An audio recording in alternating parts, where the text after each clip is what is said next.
nuestra segunda hora de transmisión llega este 1 de mayo la primera emisión de TVC Noticias. María Mercedes, buen día. Buen día, Robert. Amigos, gracias por estar en nuestra sintonía. Como siempre, les tenemos lo más destacado. Un abrazo a los trabajadores de la patria. Hoy, 1 de mayo. Se conmemora el Día del Trabajo, Día Internacional del Trabajo, a sacar todas las buenas energías para seguir dejando lo mejor de nosotros en los puestos de trabajo. Los racionamientos de energía se suspenderán para este día miércoles 1 de mayo. Así lo informó el ministro de Energía encargado, Roberto Luque. El secretario de Estado informó que las precipitaciones registradas en las provincias de Cañar han permitido mejorar el caudal de agua en los embalses de Mazar y Paute. Muy buenas noticias. Miremos. Debido a las condiciones climáticas y a las precipitaciones que ha habido en la cuenca Mazar y Paute, se ha decidido no cortar el día de mañana, que no haya cortes eléctricos. Al parecer, mayo viene con buenos vientos, o mejor dicho, buenas lluvias en el austro del país. Las condiciones meteorológicas han permitido recuperar un nivel aceptable de los caudales y dar un respiro a la crisis energética. Digamos, el embalse de Mazar, cuando genera, termina en Paute, pero es la que acumula la mayor cantidad de agua. Esa es la más importante en cuanto a reserva de volumen de agua. Está como a 38 metros de llegar al nivel óptimo. Informó que con el aumento de caudales también se han aumentado la cantidad de sedimentos en la central Coca-Cola Sinclair. Normalmente son 3 interrupciones de Coca-Cola Sinclair al año. En estas últimas semanas hemos tenido por lo menos 5 o 6. Si es que llega a salir de operación Coca-Cola por caudales altos y por ende por sedimentos en la captación, habrán cortes que los anunciaremos, pero es una contingencia, es algo que estamos esperando que eso no suceda. Eso sí, el ministro de Energía encargado, Roberto Luque, enfatizó que esto no significa el fin de la crisis en el sector energético, razón por la cual aún es cauto en anunciar las medidas para este jueves o el mantenimiento de la suspensión de los racionamientos durante los días de feriado. Mañana mismo evaluaremos si es que se puede hacer lo mismo el día jueves, y lo más seguro es que el viernes, sábado y domingo no hayan cortes. Luque explicó que entre las alternativas que el gobierno tiene para mitigar la crisis es la contratación de generadores de energía termoeléctrica, cotizaciones que oscilan entre los 600.000 hasta $1 millón en inversión.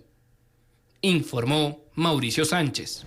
Ecuador apela a la compra o alquiler de generadores de energía termoeléctrica, esto para suplir el déficit de megavatios que tiene la demanda nacional. Para este recurso, el gobierno tiene previsto invertir entre 600.000 a $1 millón en la instalación de estos sistemas. Miremos.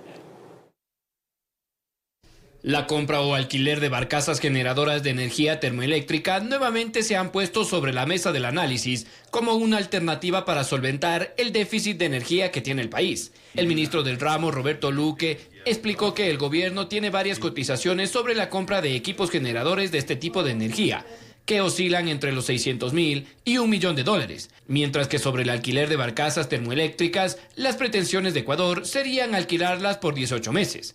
Analistas señalan que poner las miradas en la energía termoeléctrica es una alternativa efectiva para enfrentar la crisis en el sector. Porque los otros funcionan normalmente a diésel, entonces y eso el Ecuador importa, en cambio el fuel oil produce el Ecuador y puede utilizarlo. Las barcazas, en cambio, significa el parquear estas barcazas en ciertos sitios en los que pueden ser accesibles. Pero esta no sería la primera vez que Ecuador reciba este tipo de ofertas. Durante el gobierno de Guillermo Lasso, el país analizó el alquiler de barcazas provenientes de Turquía.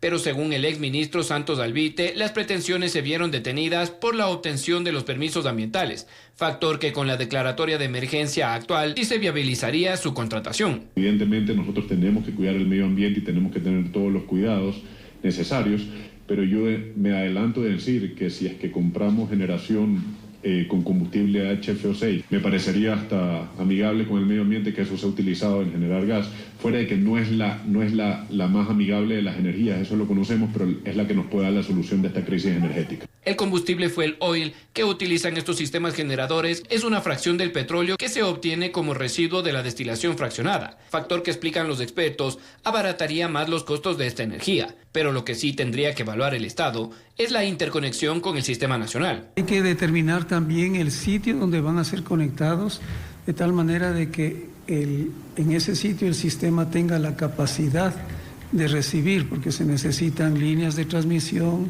subestaciones en las cuales se conecte y se incorpore al Sistema Nacional Interconectado. De la mano con la medida, la cartera de Estado también está trabajando en la potenciación de la Termogas Machala, misma que en la actualidad está generando un potencial de 487 megavatios, informó Mauricio Sánchez. La Asamblea Nacional retomó el juicio político contra el exministro de Energía y Minas de Guillermo Lasso, Fernando Santos Alvite. Con 95 votos a favor, el legislativo decidió censurar al exfuncionario por haber incumplido sus funciones al frente de la cartera de Estado. Quienes votaron a favor y quienes se abstuvieron, enseguida le contamos.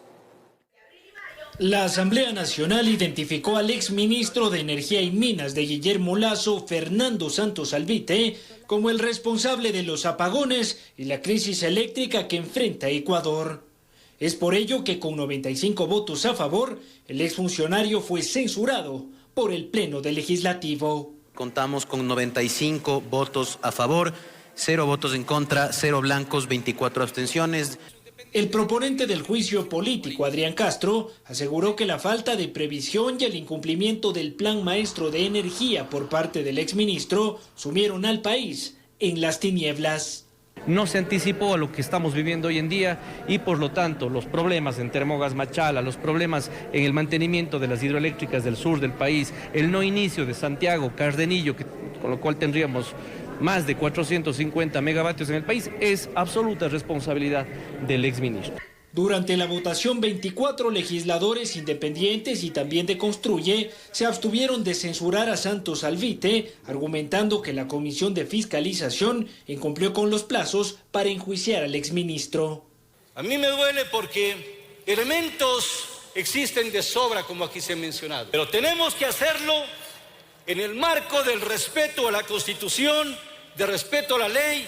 La bancada de Revolución Ciudadana, que sí votó por la censura, cuestionó la falta de inversión en el sector energético y los excesivos precios cancelados a Colombia por la venta de electricidad.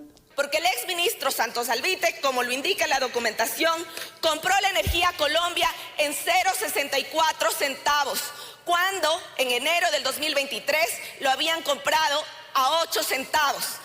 Los legisladores socialcristianos no desaprovecharon la oportunidad para interpelar a Santos Alvite por las excusas presentadas al Parlamento en torno a su falta de previsión. Algún momento, incluso un santo echó la culpa a otro santo. Me refiero a Santos Alvite, echó la culpa a San Pedro porque no había llovido, pero él no era el culpable. La censura de Santos Alvite lo inhabilita de ejercer funciones en el sector público por 2 años. Una sanción que, a decir de varios legisladores, es y será insuficiente. Informó Álvaro Terán. México acusó a Ecuador de cruzar líneas que no debía con la irrupción en la embajada azteca el pasado 5 de abril.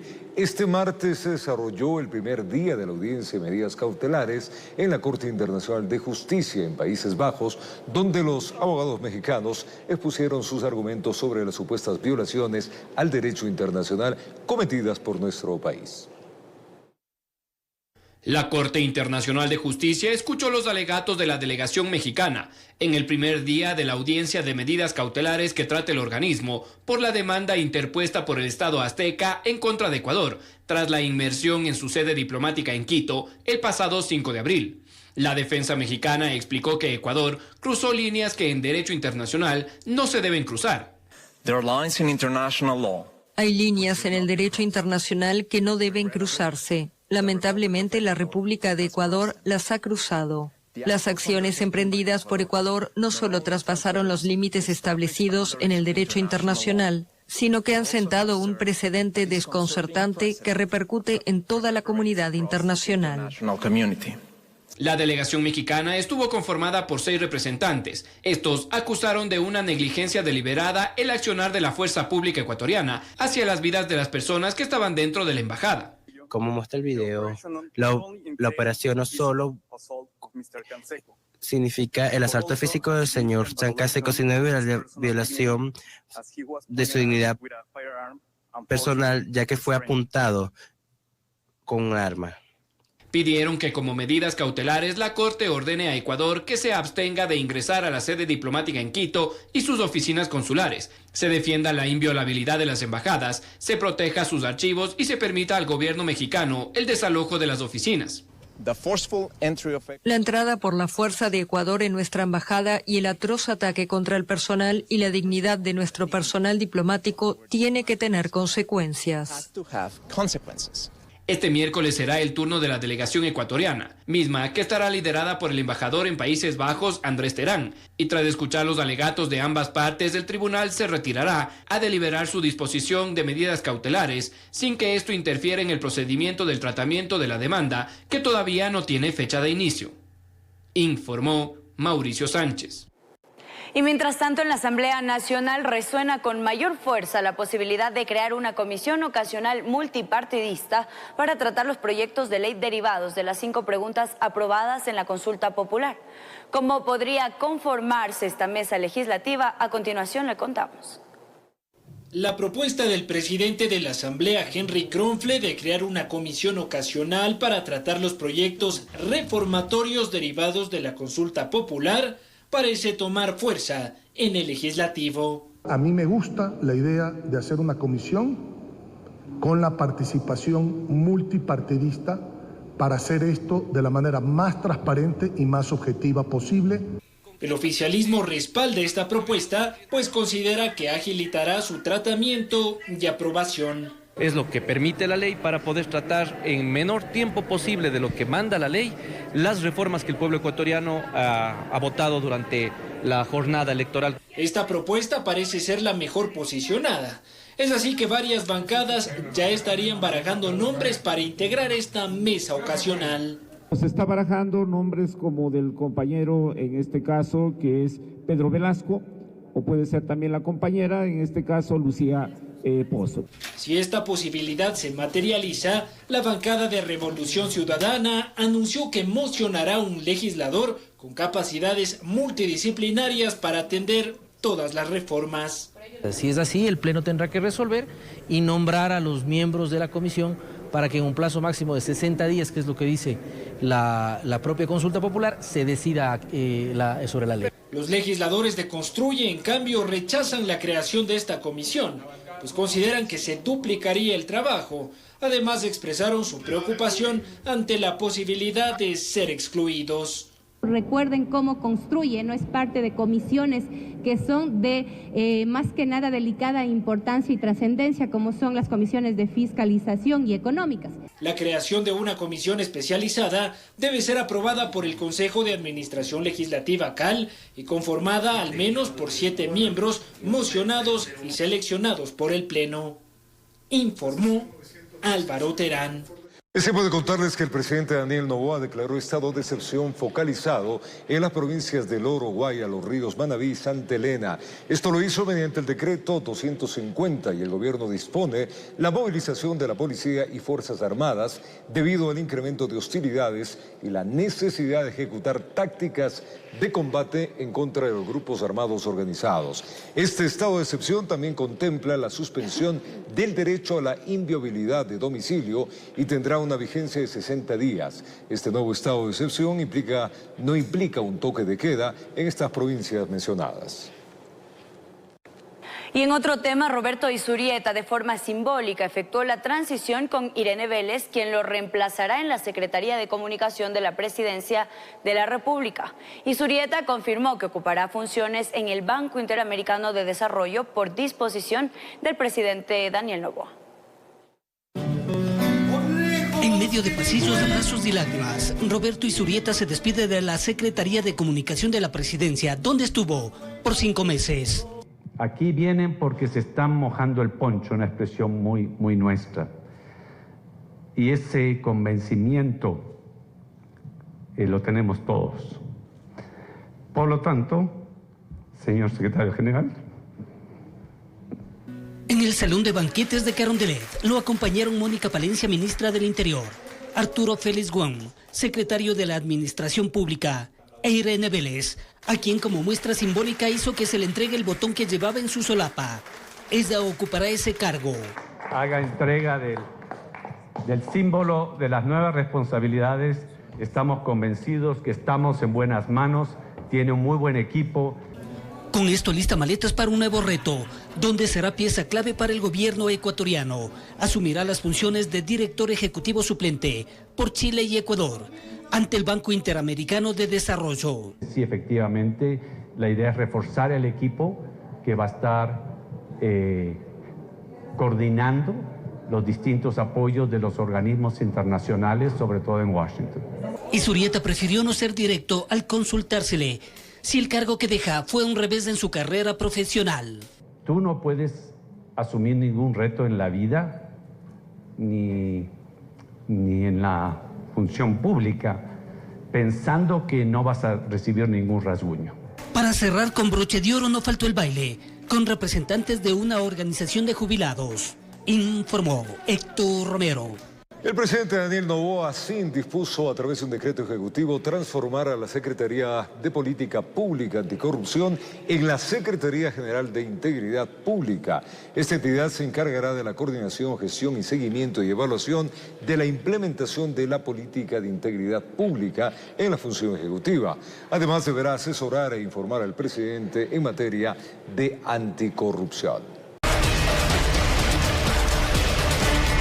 Gracias por estar en nuestra sintonía. Estamos de regreso con más noticias para contarles. Por unanimidad, el Consejo Metropolitano de Quito decidió retirar la condecoración Gran Collar de Sebastián de Benalcázar a Carlos Pollitt, el excontralor general del Estado, que fue declarado culpable de 6 cargos por actos de corrupción en Estados Unidos. Se revocó la condecoración Gran Collar Sebastián de Benalcázar al excontralor Carlos Pollitt por haber sido sentenciado en el cometimiento de actos de corrupción. Un jurado de la Corte Federal de Estados Unidos lo encontró culpable de 6 cargos por lavado de activos. El pedido del concejal Bernardo Abad fue acogido en el Pleno del Consejo Metropolitano de Quito, con 20 votos a favor. Y esta ciudad no puede permanecer impávida ante reconocimientos que fueron otorgados en cualquier momento a favor de personas que se valieron del ejercicio de sus cargos públicos para cometer actos de corrupción. El reconocimiento fue otorgado al excontralor en noviembre del 2012, durante la administración de Augusto Barrera. La cercanía de Pollitt con el correísmo no pasó desapercibida. Y dejar claro que esta persona que está siendo sentenciada en el extranjero jamás fue y jamás será de la Revolución Ciudadana. Como militante, al igual que mi compañero concejal Héctor Cueva, nosotros sí decimos ahora y nos distanciamos totalmente de esta figura nefasta para el país. Desde los otros bloques del Consejo Metropolitano mencionaron que este caso marca un precedente y es una lección aprendida para la entrega de reconocimientos a las autoridades. Este Consejo a futuro analice el otorgamiento de cualquier tipo de reconocimientos. Necesitamos que una persona sea reconocida por su honradez y su ética en todos sus actos, ¿no? La condecoración Gran Collar Sebastián de Benalcázar está destinada a ministros y secretarios de Estado o personalidades de similar rango que hayan prestado relevantes servicios a la ciudad. Informó Priscila Cadena. Una jueza de la Corte del Distrito Sur de Florida fijó la fecha para conocer la sentencia en contra del excontralor general del Estado, Carlos Pollitt, declarado culpable en los Estados Unidos por el delito de lavado de activos. La fecha se fijó para el próximo 18 de julio, día en el que tendrá lugar la audiencia de la sentencia.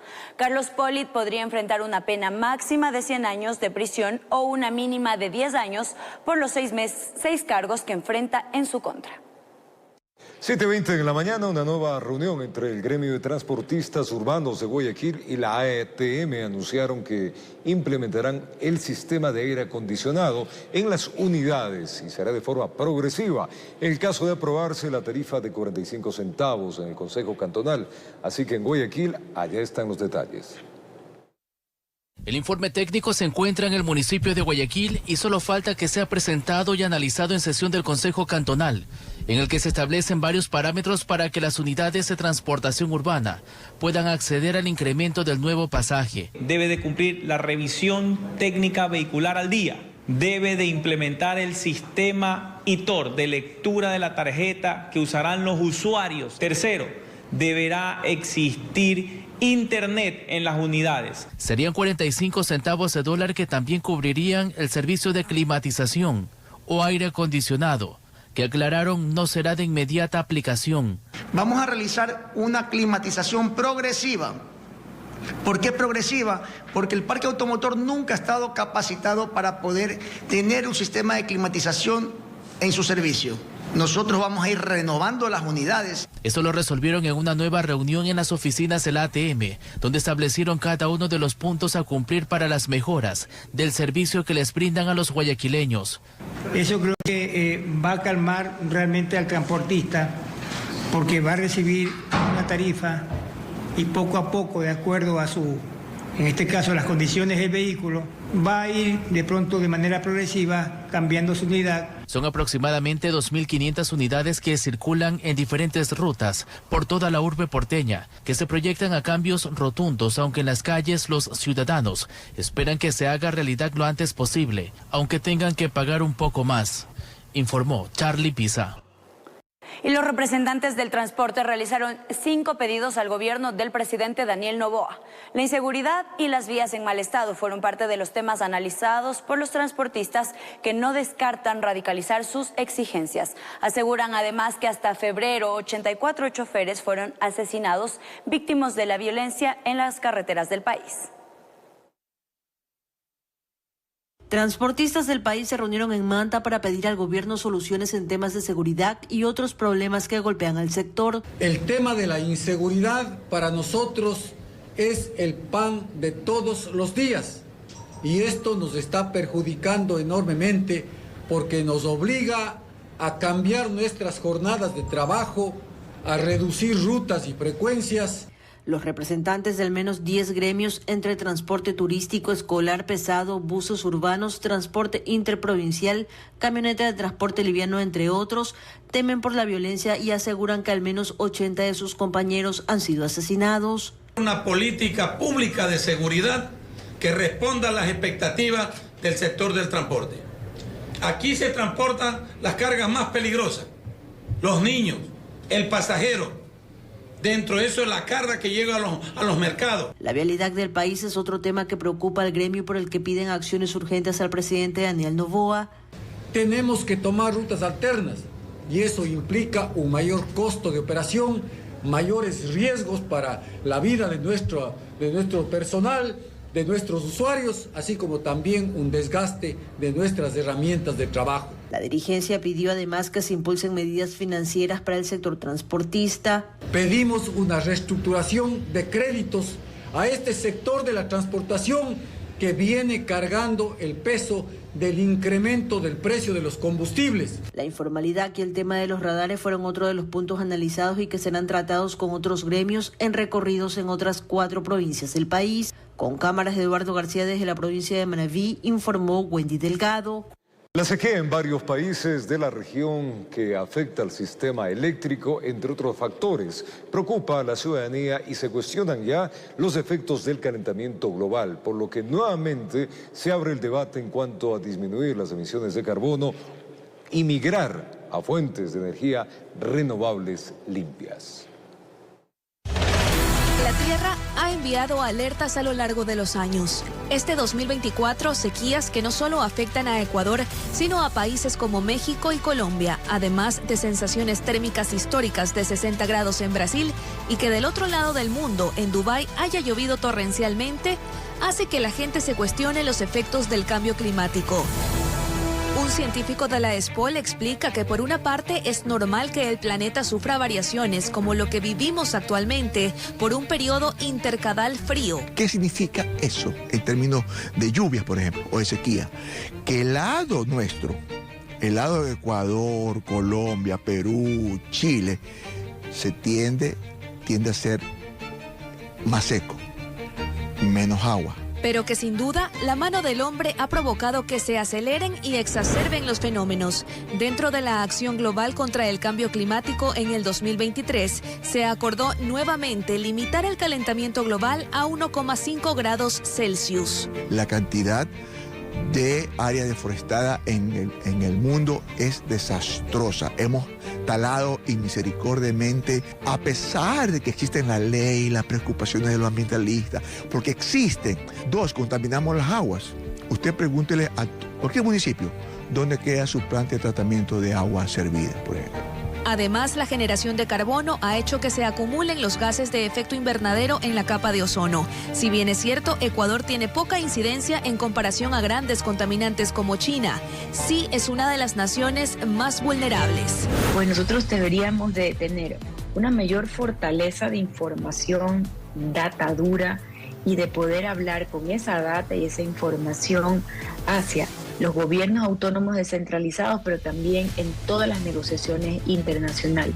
Y no hemos conseguido absolutamente nada. La transición energética mundial tiene otra visión. La COP28 estableció que para 2030 se debe triplicar la capacidad de energías renovables en el mundo, así llegar a 2050 con carbón cero.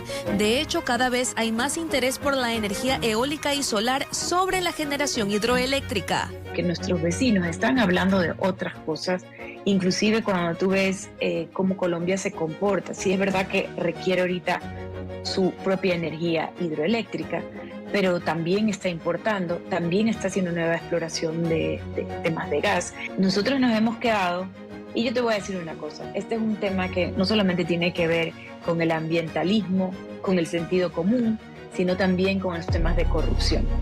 Informó Adriana Peralta. En otro ámbito informativo, la Policía Nacional desmanteló una banda de tráfico de drogas en el operativo Zeus, llevado a cabo en Loja. 12 personas, incluidos 2 menores, fueron arrestados. Se incautaron además drogas y evidencias como teléfonos y armas. La subzona de policía número 11, junto con la Jefatura de Investigación Antidrogas y autoridades judiciales, llevó a cabo el operativo Zeus, tras 3 meses de investigación dirigido a desarticular una presunta organización criminal dedicada al tráfico ilícito de sustancias en Loja. 12 personas, incluidos 2 menores de edad, fueron detenidos. Procedimos a la detención de estos sujetos. Estos ciudadanos, todos fueron encontrados bajo la posesión de sustancias sujetas a fiscalización droga, las cuales las tenían listas ya para comercializar de manera dosificada. Los implicados, que se camuflaban como vendedores ambulantes, operaban principalmente cerca del centro comercial y sus alrededores, aprovechando la aglomeración de personas. Tras el allanamiento de varios inmuebles, se incautaron cientos de dosis de sustancias listas para su distribución y consumo interno en la ciudad. Dentro de las evidencias incautadas en este operativo tenemos 1.423 gramos de cocaína, es decir, tenemos 14.230 dosis sacadas del mercado en lo que tiene que ver a cocaína. Y esperamos que los funcionarios encargados de administrar justicia de aquí de la ciudad de Loja den las medidas correspondientes. Esto es la prisión preventiva y posterior la sentencia respectiva a estas personas que se encuentran realizando esta actividad de carácter ilegal. En Loja informó Marcela Constante Brito. 7:28 de la mañana, el conductor de un remolque que estaba contaminado con 648 kilos de cocaína intentó huir dejando en marcha el vehículo. Un agente de la Policía Antinarcóticos logró estabilizar este pesado camión en donde encontraron una caleta con la sustancia. El destino de la droga sería mercados internacionales. Este vehículo tipo tráiler tenía como destino aparentemente la capital, de acuerdo a su conductor. Al llegar hasta el control sur, los agentes descubrieron la caleta, en cuyo interior viajaban más de 600 kilos de droga que mantenía un perfecto embalaje, lo que hace presumir que el cargamento era para mercados internacionales. Un compartimiento en la parte de abajo de la plataforma y dentro de ellos se encontraba 648 paquetes tipo ladrillo, el mismo que contenía una sustancia blanquecina en el interior de dichos paquetes. El conductor, un joven oriundo del Carchi, al parecer sí conocía de la caleta, ya que al llegar hasta la jefatura mientras conducía el pesado automotor, buscó huir, dejándolo en movimiento. Afortunadamente, uno de los agentes logró estabilizar el camión, evitando un accidente. Sí, exactamente. En el momento del traslado de la cabezal, el ciudadano procede a lanzarse del vehículo, pero se le neutralizó y que estamos todavía continuando con el procedimiento. Al parecer, las organizaciones buscan la forma de desviar la atención de los agentes en esta frontera en cada uno de los controles. Por ello, el camión estaba con carga de aduana, con la documentación respectiva para su paso. Este decomiso determina un duro golpe a la economía de las estructuras narcodelictivas que operan en la frontera. Entonces llevaba toda la documentación de lo que iba la resilla en la parte de arriba del cabezal. Con cámaras de José Cedeño desde Tulcán, informa Miriam Enríquez. Y más de media tonelada de cocaína decomisó la Policía Nacional en el Napo. 2 personas fueron detenidas y se investiga a qué organización criminal pertenecería el alcaloide y a qué puerto pretendía ser llevado el cargamento.